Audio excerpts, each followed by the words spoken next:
बहुत समय पहले की बात है। रवि और उसकी पत्नी कोमल एक छोटे से घर में रहते थे। रवि एक ऑफिस में काम करता था और कोमल घर पर रहकर घर का काम किया करती थी। रवि और कोमल के दो बच्चे थे। बेटे का नाम नमन और बेटी का नाम नैना। रवि और कोमल हमेशा नमन को ही प्यार करते थे और नैना पर कुछ खास ध्यान नहीं देते थे। एक दिन रवि और उसका परिवार दूसरे घर में शिफ्ट हो जाते हैं। यहाँ वैसे तो सब कुछ बड़ा अच्छा है, पर मैं नमन के स्कूल के बारे में सोच रही थी। उसका एडमिशन भी तो करवाना है। तुम चिंता मत करो, मेरी पास के स्कूल में बात हो गई है। मेरे बॉस की वहाँ बहुत अच्छी जान पहचान है, इसलिए वहाँ एडमिशन हो पा रहा है। वरना यहाँ तो एडमिशन करवाना बहुत ही मुश्किल है। हाँ, पर एक ही बच्चे का एडमिशन हो सकता है। हाँ, तो नमन का एडमिशन करवा देंगे। और मैं कौन से स्कूल में पढ़ूंगी माँ? ओह हो, बड़ी आई पढ़ने वाली। पढ़ लिख कर कोई डॉक्टर नहीं बन जाएगी तू। आखिर एक दिन शादी करके अपने घर ही जाना है तुझे, समझी? नैना बहुत रोती है, पर कोई भी उसकी बात सुनने को तैयार नहीं होता। कुछ दिन बाद से नमन नए स्कूल में जाना शुरू कर देता है। एक सुबह वो स्कूल के लिए निकल ही रहा होता है कि तभी नैना उसके कमरे में आती है। देख, मेरा नया बैग, नई बोतल। तुझे पता है मेरा स्कूल कितना सुंदर है, कितने सारे झूले हैं वहाँ। सच्ची? कितना मजा आता होगा ना स्कूल में। मैडम कितना अच्छा अच्छा पढ़ाती होंगी। चल पागल, पढ़ना किसको अच्छा लगता है? मुझे तो बस वहाँ झूलों पर झूलना और बच्चों के साथ खेलना पसंद है। ये तुम कैसी बात कर रहे हो भैया?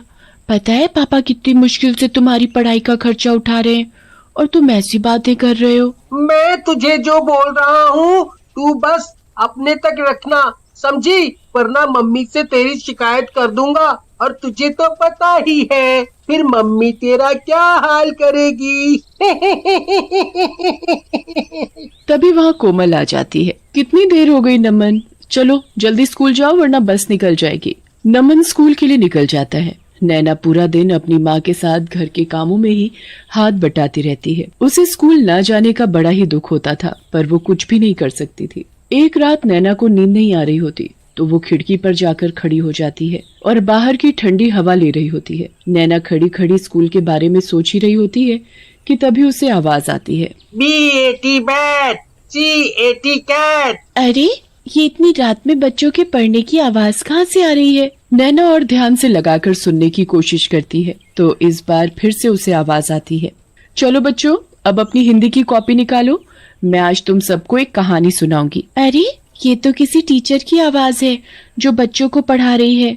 पर इतनी रात में कौन सी टीचर बच्चों को पढ़ा रही है? नैना इधर उधर देखती है तो उसे थोड़ी दूर पर एक बिल्डिंग दिखती है, जिसकी एक खिड़की से लाइट आ रही होती है और उसी खिड़की से बच्चों और टीचर की आवाजें भी आ रही होती हैं। अच्छा, ये आवाजें यहाँ से आ रही हैं, पर इतनी रात में मुझे जाकर देखना चाहिए। नैना बिना डरे चुपचाप घर के बाहर निकल पड़ती है और उस बिल्डिंग के पास जाती है। बिल्डिंग पर विद्यालय लिखा होता है। नैना बिना सोचे समझे स्कूल के अंदर घुस जाती है।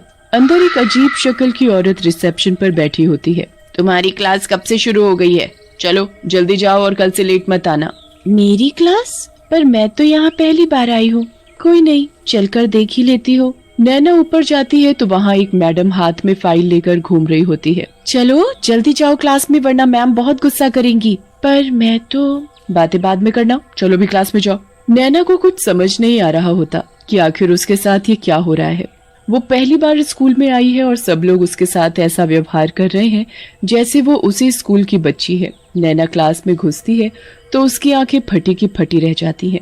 वहाँ एक चुड़ैल भूतिया बच्चों को पढ़ा रही होती है। नैना जोर से चिल्लाती है, आ बचाओ! शोर मत मचाओ, दिख नहीं रहा बच्चे टेस्ट कर रहे हैं। और तुम इतनी देर से क्यों आई हो? चलो अब अंदर आकर बैठो और कल से लेट मत आना। नैना को कुछ समझ नहीं आ रहा होता कि वो क्या करे। उसकी डर के मारे वहाँ से भागने की भी हिम्मत नहीं हो रही होती। अब क्या बाहर ही खड़े रहना है? बोला ना अंदर आकर बैठो, चलो जल्दी आओ। जी मैडम। नैना चुपचाप एक खाली सीट देखकर वहाँ बैठ जाती है। नैना की सीट पर पहले से ही एक नया बैग, उसमें नई नई किताबें, नई बोतल और बहुत सी चीज होती है। वाह, ये तो कितना सुंदर है। ये सब तुम्हारा है। चलो अब तुम भी अपनी कॉपी किताब निकालो। नैना अपने बैग से कॉपी और किताब निकालती है। बाकी भूतिया बच्चों के साथ पढ़ने लगती है। चुड़ैल टीचर बच्चों को बड़े ही प्यार और अच्छे से पढ़ा रही होती है। नैना अपनी पढ़ाई में इतना खो जाती है कि उसका डर कुछ ही देर में अपने आप खत्म हो जाता है। वो पूरा ध्यान लगाकर चुड़ैल टीचर का पढ़ाया हुआ समझती है और उसे बड़ा ही मजा आता है। क्लास होने के बाद चुड़ैल टीचर सबको टॉफी भी देती है। Thank you madam. अब कल टाइम से स्कूल आना, ठीक है? फिर तुम्हें रोज टॉफी मिलेगी। ठीक है मैडम। पर एक बात याद रखना।